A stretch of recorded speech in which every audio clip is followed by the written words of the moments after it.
Dear friends, welcome to this video to know what Marco Polo has told about the Tamil land of 13th century. English translation of Marco Polo travel notes that was in Old French language by Henry Yule consists of various details of Tamil land in chapters 16, 17 and 21. Among those notes, today we will see what he had told about justice in Pandya kingdom in the land of Tamil Nadu. They have the following rule about debts.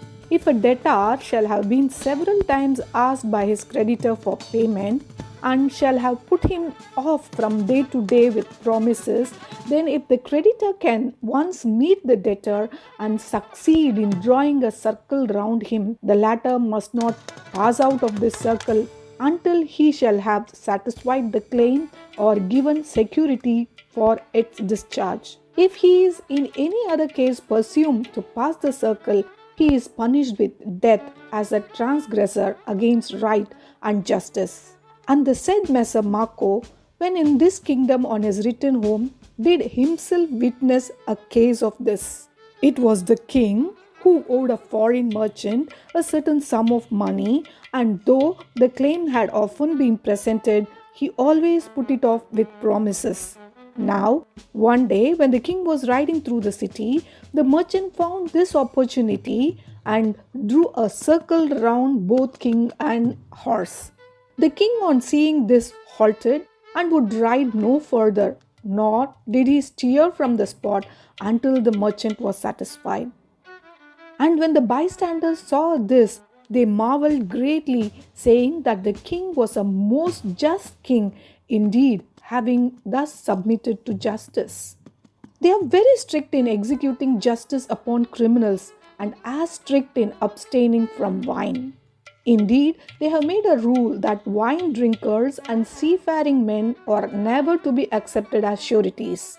For they say that to be a seafaring man is all the same as to be an utter desperado, and that his testimony is good for nothing. Howbeit, they look on lechery as no sin.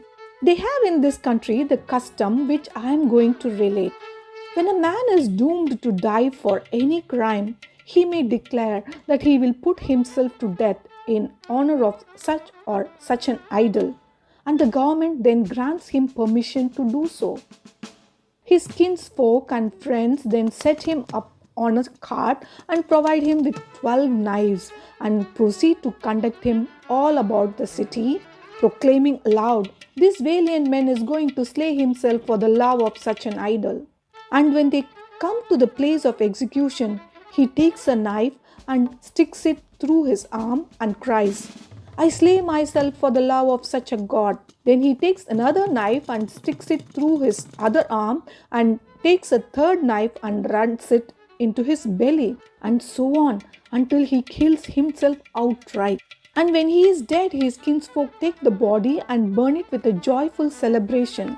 Many of the women also, when their husbands die and are placed on the pile to be burnt, do burn themselves along with the bodies. And such women as do this have great praise from all. All the people of this city as well as the rest of India have a custom of perpetually keeping in the mouth a certain leaf called tambul, gratify a certain habit and desire they have, continually chewing it and splitting it out, the saliva that it excites.